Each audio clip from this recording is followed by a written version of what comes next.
Hey, how y'all doing? Merry Christmas, everyone. Just doing my journal. And when I'm filling it out this morning, when you set your intentions in your journal on a day like today, you shouldn't be working.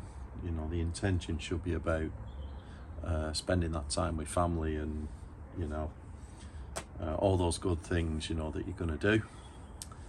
And another thing that happens at this time of year, something that I've always done and a lot of people do, is spend the Christmas holidays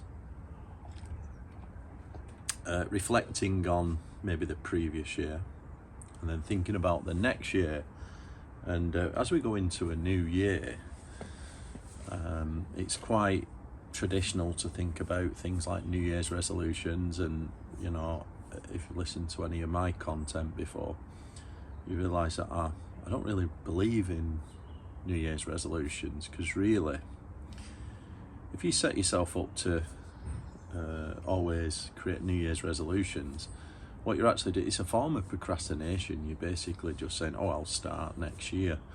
No, there's no such thing as a New Year's resolution. The time to start is now. So, as we go into the new year, what should we be thinking about our goals for 2025? Here's the thing, right? A lot of people, when you use the New Year's resolution, a lot of people use that as an excuse to create something new. Maybe something that you're working on has not quite worked out, or maybe, I don't know, it might have been a relationship that's not quite worked out, a business idea, whatever's, you know, maybe the job that you're in has not quite worked out. And you might be thinking about setting goals for change in 2025. And whilst change is always very good, I've got something different, right? What about if you're working on something and you're not quite getting the results that you want? Instead of flipping to something new and creating a new goal, why don't you make next year about not giving up on your current goals, right? And doubling down and staying in. Because the one thing that I've seen in my life, the longer you stick at something, the more likely it is to come off, the more likely it is to become successful. And this is because when we create a goal, we never think about what could possibly go wrong. We always think about we're above the average, you know, nothing's going to go wrong, we're just going to do it. And everything takes longer. If you've ever tried to achieve something quite big, whether that's, you know, creating something from scratch, like a new product, or starting a new business, or getting in shape even, it always takes longer than you imagine. So instead of flipping and giving up, why don't you make your 2025 goals about staying in the game and keeping going? Einstein's famous quote, that compound interest is the eighth wonder of the world, is very true. I was reading in this book here, Rob Moore's book, Life Leverage. It's a small book, quite good. And on page 71, it talks about long-term thinking. It's talking about the law of compound interest here, which is like what Einstein says, you know. When you're doing something quite big, there's no such thing as a get-rich-quick scheme, or create the perfect relationship quick scheme, or get in shape quick scheme. None of those things are possible. They all take a lot of work. And Rob mentions here that on page 71, that when you want fundamental change, or you're trying to create something meaningful, there's always an element of front-loaded work. And this is very true, right? And he uses the term here, most of the work for the least result at the start then becomes, as you stay in the game, becomes most of the result for the least amount of work, right? And that is very true, right? He also has something down at the bottom here, another line where he says, something done at an average level consistently will always beat something done very well for a short time and then given up on. And that is very true. And this is the law of compounding, staying in the game, right? Think about some anecdotal advice here. At the end of January, my business will be like 12 years old, right? And you think, have I been running it for that long? Yes. If I think about how hard I used to work at the start, right, for the results I was getting, which I was happy with because I came out of a employed situation, so it was great. But the amount of work I had to, the front end loaded work that I had to do right at the start for the results I was getting compared to today, right? So that, where Rob says here, most of the work for least result, that was me at the start, absolutely working every hour through the night, everything, right, for some results, but nothing like today. And then today, most of the result with the least amount of work. I've got it running so well now that it's, I'm not saying it's minimal work, but it's not stressful at all. You know what I mean? It's not, I'm not breaking my back with it or anything. And I'm now getting the results. And that is because I stuck with it for all those years. And it went through many transformations. I remember when I was creating the software products, the amount of work that went into that, and cost, time, money, it was very stressful at the start. And you get nothing for it because it's like an investment in your time and resources and money. It's almost like delayed gratification. You get paid later.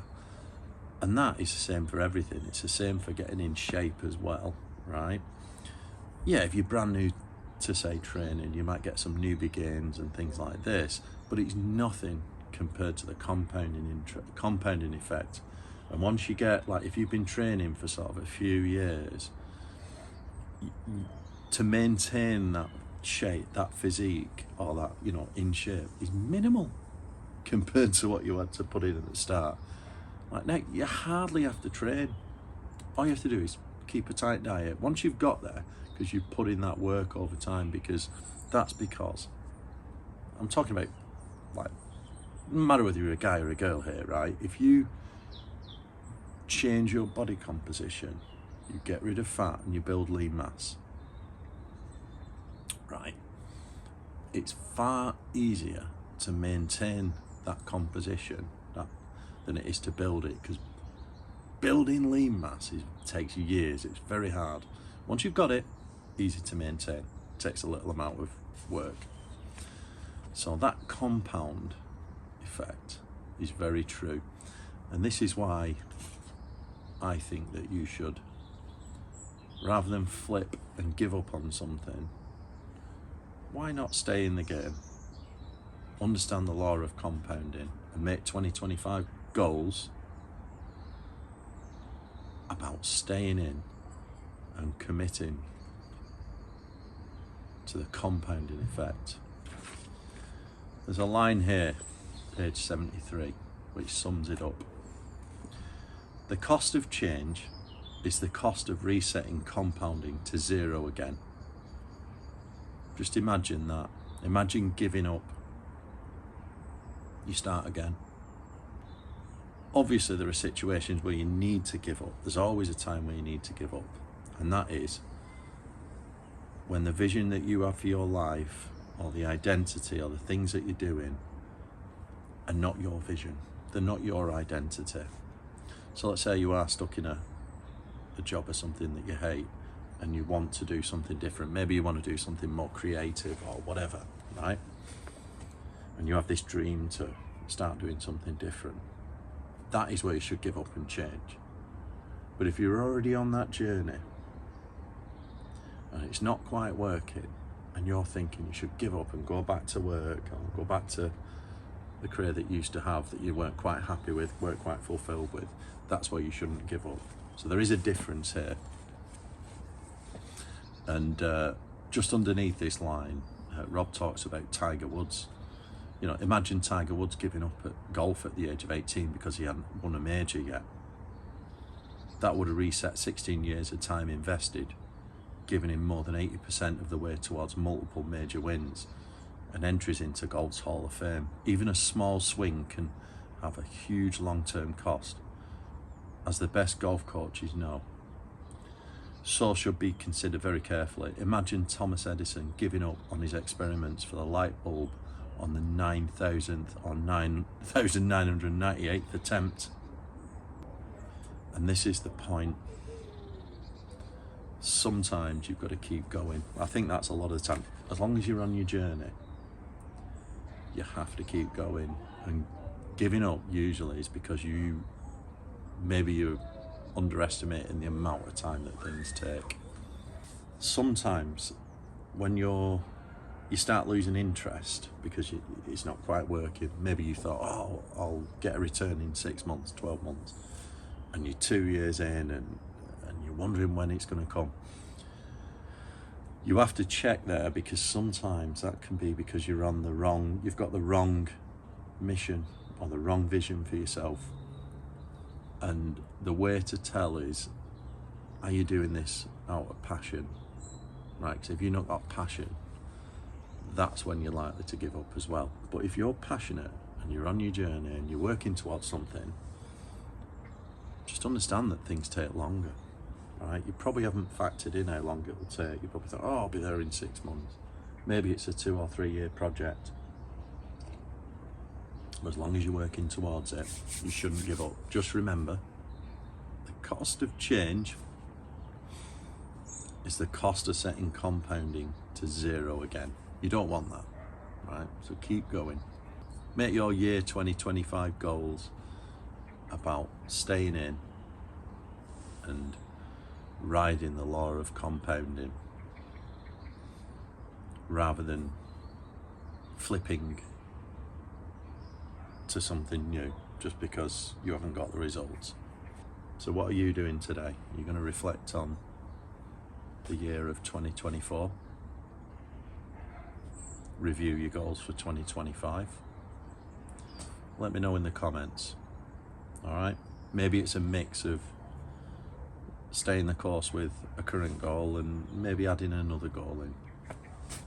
Merry Christmas, everyone. I've got to go and start cooking now. Don't forget to subscribe, and see you all next time.